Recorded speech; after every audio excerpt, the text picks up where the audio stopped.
এক পোলা হুম, এক মায়ের খুব ভালোবাসে, হুম, দুনিয়ায় আর কিছু চাই নয় মায়া ছাড়া। আচ্ছা। কিন্তু মায়া পোলাটারে পছন্দ করে না। ওহো। অনেক চেষ্টার পর মায়া সে পোলাটারে কইল যে ঠিক আছে, হ্যাঁ, আমি তোমারে ভালোবাসতে পারি, হ্যাঁ। আমার একটা জিনিস এনে দিতে হবে। কি রে?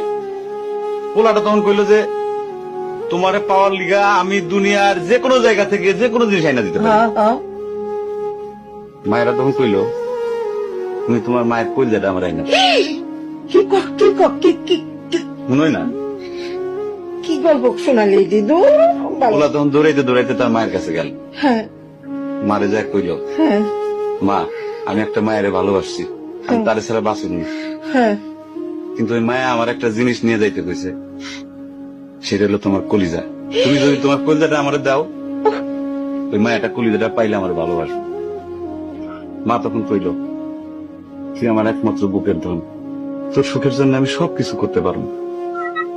পরে মা বুকটা ফাইরা কলিজাটা বাইর করে পোলার হাতে দিল। আরে মা।